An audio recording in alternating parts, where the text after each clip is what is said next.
yang tadi ini saya itu memang orang aneh ya. Alhamdulillah saya itu pernah tolong bantuin sebuah rumah sakit di Bandung untuk menghadapi akreditasi. Yang mana dia tuh udah mau kira-kira ya rumah sakit cukup terkenal lah di Bandung, tapi nggak terlalu bagus dan habis manajemen lama, jadi dia lupa akreditasi, coba bayangin. Jadi harus kebut-kebutan, ini tolong beresin nih, saya mau akreditasi nih, tanggal sekian mau datang nih si dewan dokternya nih gitu. Jadi kembali ke yang tadi lagi, rumah sakit betul sangat lukratif. Rumah sakit itu akan masuk ke kategori yang sangat red karena dia tuh klasifikasinya jelas banget gitu kan. Ruang operasi harus pakai apa yang antistatik apa sih? Itulah gitu antistatik vinil gitu. Terus area ini begini, area itu begitu gitu. Terus apa ya gitulah gitu. Sangat-sangat bahkan daerahnya pun udah baku sebetulnya. Tapi kalau Blue Ocean itu bisa sebenarnya. Dan tujuannya Blue Ocean kan untuk mengurangi cost kan sebetulnya gitu. Terus cost tertingginya rumah sakit kan mungkin dokter ya gitu. Mungkin. Terus tapi revenue terbesarnya kan kalau kalau dengar-dengar ya, revenue terbesar dari rumah sakit justru malah di obat kan gitu. Bahkan kadang-kadang kadang-kadang di poli juga gitu si revenue terbesarnya gitu. Terus terus ketika masuk rumah sakit lagi udah ada stigma rumah sakitnya yang pegang ini dokter gitu. Ketika dokter-dokter jelek nggak ada yang mau datang ke poli gitu. Kira-kira kan gitu. Yang saya mau angkat tuh gini. Rumah sakit Mount Elizabeth tahu kan ya? Ya, tahu. Nah, kenapa sih dia lokasinya di Orchard gitu? Itu kan mahal banget tanahnya. Kenapa nggak di dekat apa di dekat bandara aja gitu? Singapore General Hospital di situ gitu. Kenapa nggak di situ aja? Itu kan mungkin tanah lebih murah. Namanya orang ke rumah sakit kan pengennya sembuh kan gitu. Jadi ya nggak usah belanja-belanja baju lah gitu. Tapi kan kenyataannya yang mengexercise itu kan Singapura dan dia menetapkan di Mount Elizabeth Hospitalnya di Orchard gitu dan Singapore General Hospital yang baru pun konsepnya dibikin lebih akademik tapi lebih lebih lebih gimana ya lebih menyenangkan juga gitu area barunya di daerah lupa lagi saya deket-deket yang baru lah dari situ lah gitu terus jadi bukannya bisa melainkan harus gitu karena kan kalau kita lihat rumah sakit dari dulu sampai sekarang kan berubah terus ya semakin user friendly ya jadi semakin semakin gak bikin orang stres lah gitu itu cuma Ya. memang tantangannya itu paling tinggi karena ya pasti tahu lah sama dokter gimana ya gitu belum belum legowo lah gitu feeling perasaan saya sih gue know it all gitu jadi susah sekali buat arsitek bergerak gitu tapi lagi-lagi pemilik rumah sakit kan bukan dokter gitu, melainkan si investor kan gitu. Nah itu bisa di-combine lagi. Sama ada satu contoh lagi selain Singapura adalah Thailand. Thailand itu menempatkan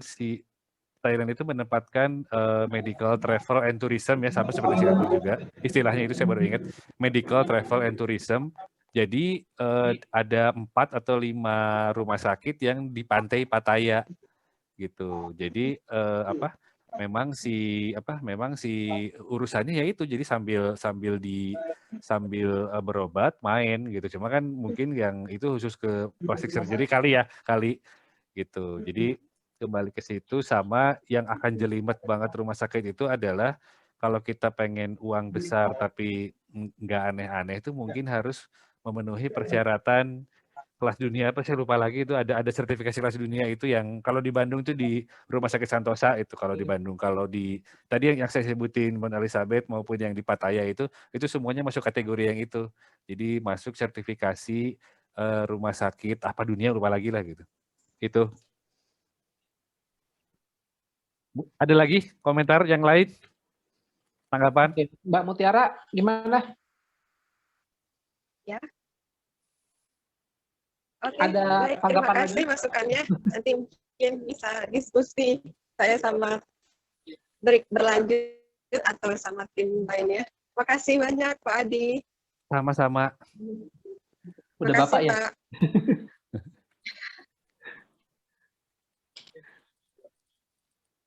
Oke, tadi ini belum ada pertanyaan lagi ya di chat ya? Belum ada yang raise hand lagi. Mungkin tadi balik ke ini ya soal rumah mungil yang dibahas sama Denny tadi.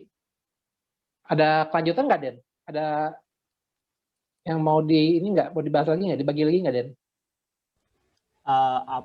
Kalau nggak ada pertanyaannya sih nggak ada sih, ya tadi aja selesai di bahwa tiny house itu ya masih sampai sekarang, masih tahun 2021 di bulan kuartal 2 2021 aja masih laku sebenarnya.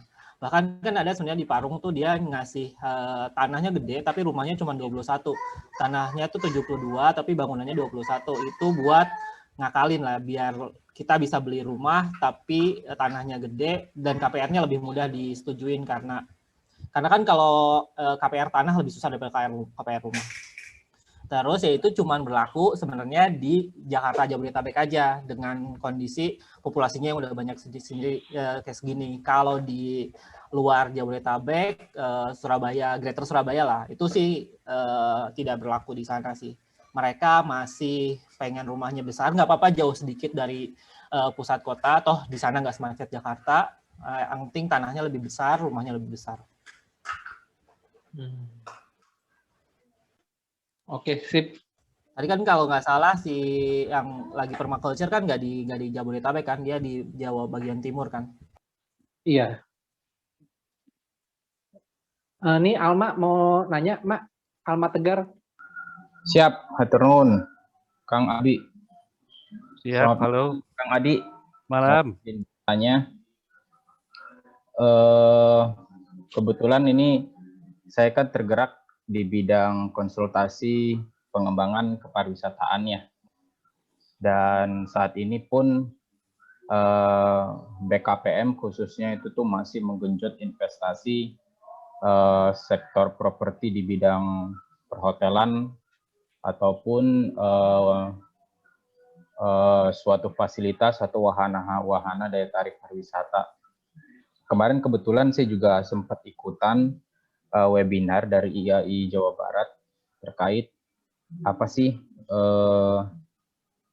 adaptasi dalam desain atau pelayanan hotel terhadap pandemi COVID gitu kan. Nah, yang ingin saya tanyakan itu, saya kemarin dan hari ini saya melihat satu inovasi ya, adalah penerapan super app atau aplikasi. Itu tuh menjadi suatu yang menarik bagi saya karena kalau saya lihat penerapan smart building itu kan lebih ke arah pengelolaan utilitas gitu ya, sehingga bangunan itu lebih green dan lain-lain.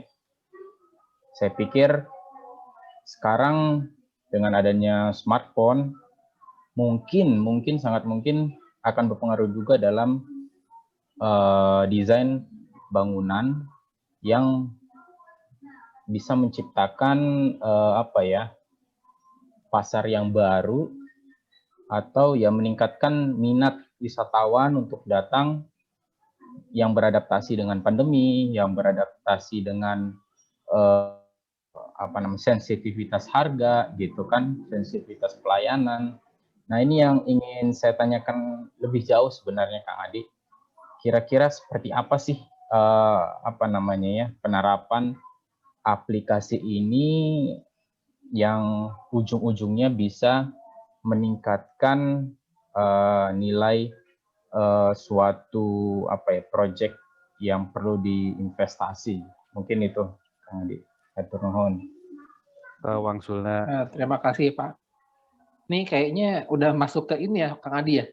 Maksudnya lebih ke Ini anak elektro yang harus dijawab, atau anak IF nih. Tadi atau si Adriana kayaknya yang lebih jago kalau mau jawab ini ya.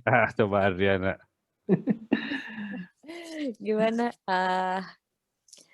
Kalau menurut Pengaruh apps saya, ya kalau dari apps ya mempengaruhi desain, bisa banget sih sebenarnya itu mempengaruhi desain karena kan kita jadi ngelihatnya multi perspektif ya, maksudnya nggak cuma dari sisi mungkin aspek arsiteknya sendiri, tapi kita juga ngelihat mungkin dari sisi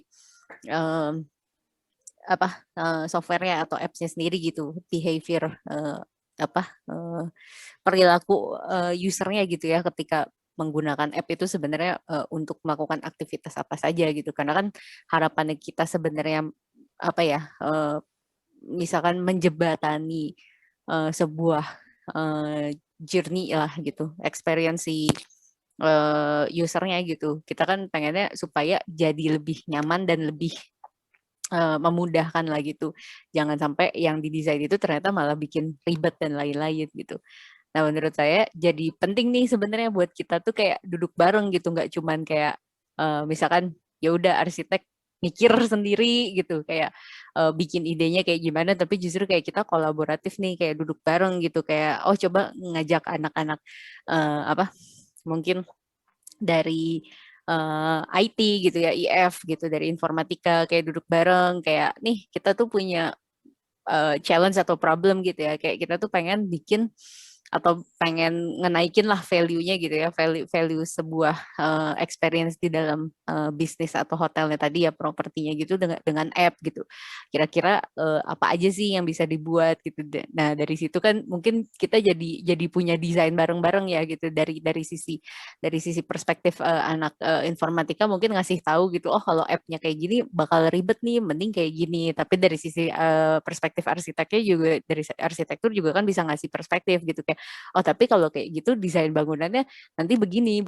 Nah, dengan kita kayak duduk bareng gitu kan, kita jadi kayak saling memperkaya ya gitu. Mungkin nggak semua anak arsitek punya background maksudnya punya knowledge lah gitu tentang informatika, dan sebaliknya juga gitu, mungkin anak-anak informatika juga nggak ngerti gitu kan arsitek ngedesain bangunan itu gimana sih, kayak sebenarnya bangunan itu butuh ruangan apa aja sih gitu. Nah, hopefully itu sebenarnya dengan kayak kita berproses di kayak kolaboratif gitu bareng-bareng, itu tuh jadi bisa menjawab challenge-nya tadi gitu. Jadi kita bisa keluar ide yang ide solusi atau desainnya tadi itu yang kuat lah gitu, karena kita mengambil sisi positif dari dari macam-macam perspektif ya gitu, baik dari sisi arsitekturalnya maupun tadi dari desain flow atau experience usernya lah. Itu sih kalau dari aku mungkin. Oke, ada anak elektro ini katanya.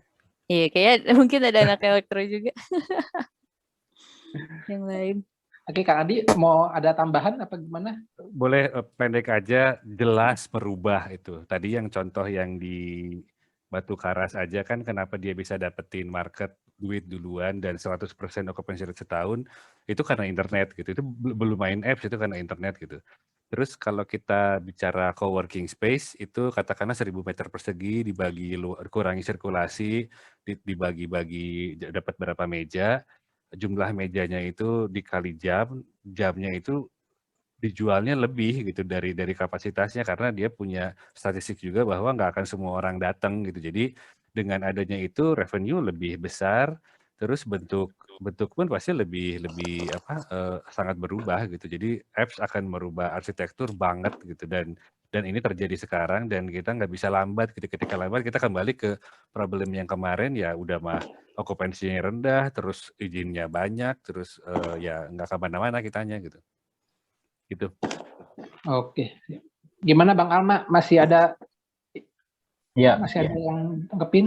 saya pikir juga ini ya, saya pikir ini menjadi suatu yang menarik buat perancangan arsitektur ke depan, di mana mungkin saja bangunan itu tuh bisa jadi adalah mesin itu sendiri ya, dengan teknologi ada di dalamnya, saling terhubung, belum lagi ada perkembangan IoT, 5G, ya ini mungkin hal-hal inovasi yang bisa meningkatkan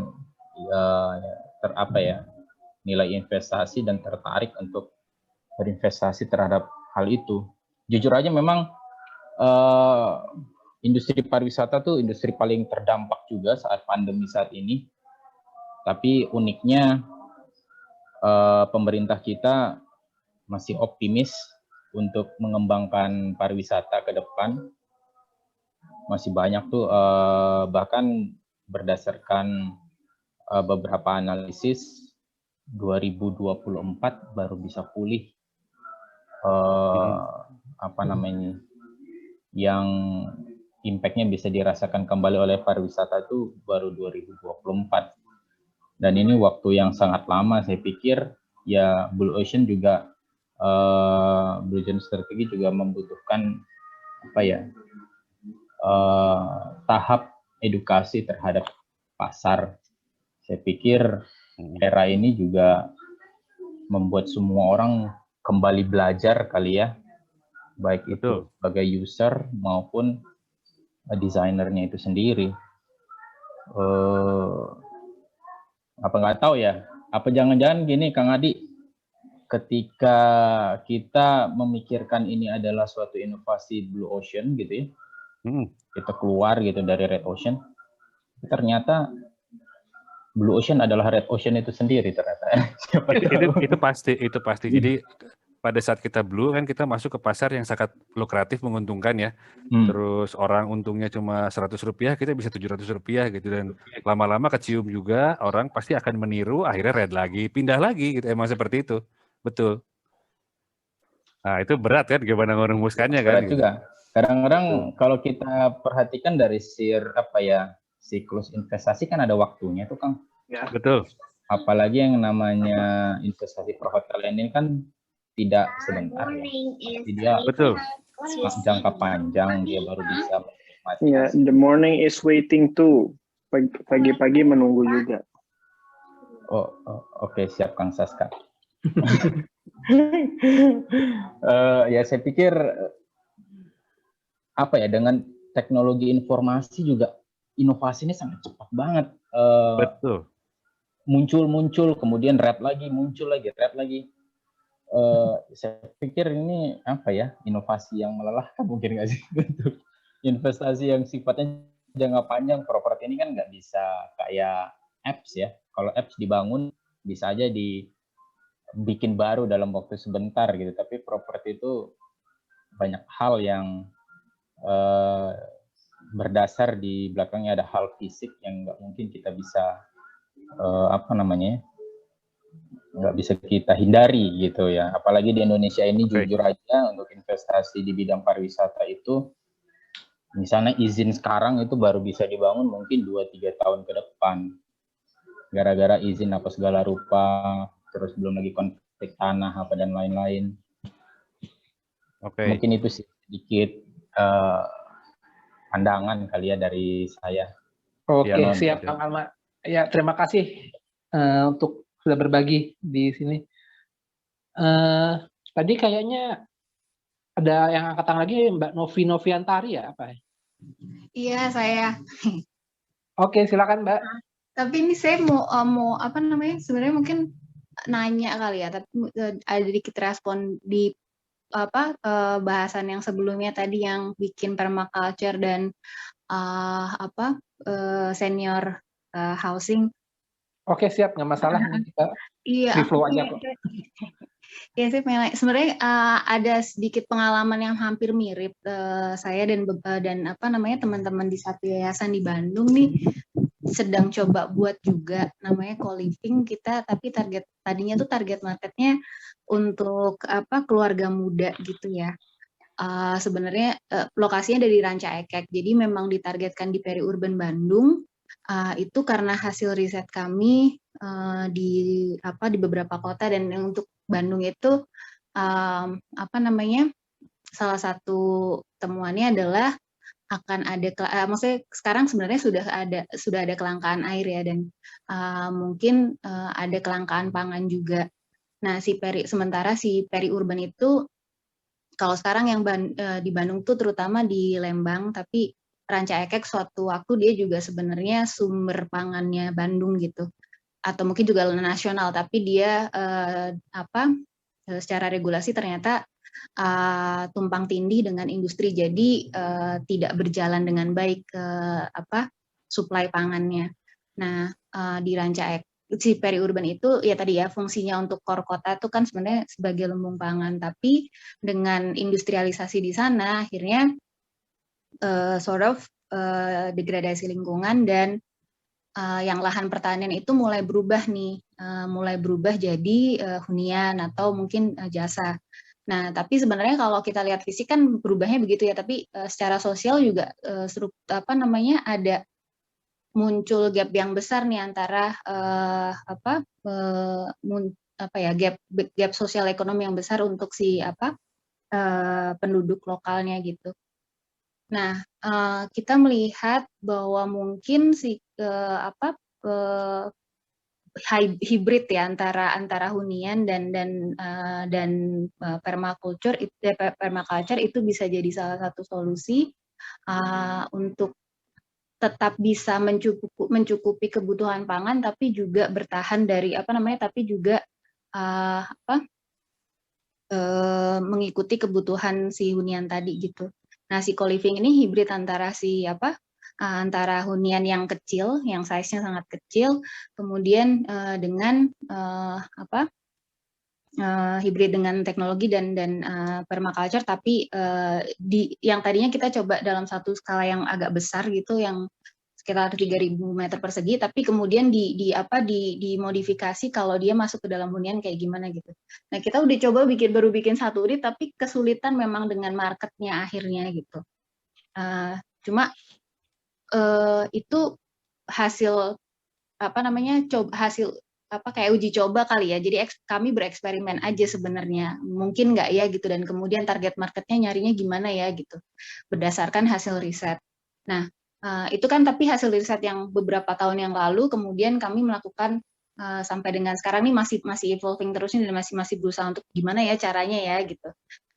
Nah, yang selanjutnya tadi kalau dengan yang cita-citanya senior living dan permaculture tadi mungkin sangat relevan karena setelah kita kan akan punya window demografi ya 2025-2030, tapi impact after window demografi itu adalah struktur demografi kita yang senior jauh lebih banyak nih daripada senior jauh lebih banyak nih gitu. Nah, mungkin itu akan jadi relevan. Pertanyaan saya adalah sebenarnya studi-studi yang macam kayak gitu sebenarnya seberapa relevan sih dengan membuat tipologi hunian gitu. Jadi gimana cara kita bisa, kan sebenarnya ada di situ kita punya tren ya, kayak mungkin sandingannya dengan yang tiny house tadi. Saya sih berpikir tiny house masih make sense gitu ya. Mungkin di beberapa kota yang termasuk di Surabaya atau mungkin kalau ngelihat misalnya di Jogja sekarang gitu, itu perubahan tata guna lahan cepat banget nih, dan impact ke lingkungan sudah sangat signifikan, sudah mulai banjir, kemudian air tanah dan segala macam kayak gitu sudah mulai muncul nih. Nah, tapi tren tadi itu tidak berubah nih, pengennya lahan yang tetap luas, landed gitu. Nah, sebenarnya ya tadi sih, maksudnya seberapa relevan ya hasil studi itu, dan kalau misalnya ternyata market trendnya begitu, apakah celahnya di mana sih untuk bisa memberikan tren baru gitu. Itu sih pertanyaannya. Oke, tren baru di apa tadi? Ya mungkin sebenarnya senior living tadi dan permaculture itu hanya salah satu contoh ya, yang mungkin tidak nggak awam aja gitu dengan demand yang sekarang ada gitu kali ya. Tapi anyhow maksudnya kita punya permasalahan yang sebenarnya sangat real gitu, yang mungkin akan berpengaruh terhadap lingkungan atau kebayangnya sih kepengen gini loh, maksudnya ada cita-cita bahwa pengennya 5 atau 10 tahun lagi kita masih bisa ngajak anak-anak itu buat lihat kupu-kupu atau ya gitulah, lihat kambing itu. Tapi kalau dengan tren begini kan nggak, ya misalnya soal ya kalau tren hunian itu adalah tren yang landed dan yang lahannya ada lahan luas, kemudian ya yang konvensional gitu, apakah masih mungkin gitu? Ya gitu deh. Jelas nggak sih? Jelas, Mungkin jelas. tadi sebelum ditangkepi, ini Alma angkat tangan lagi. Alma mau nanya baru apa mau nanggepin juga, Mak? Oh, punten, sedikit menambahkan ini gara-gara senior living nih. Kemarin kebetulan saya bos di kantor Bu Mira Gunawan.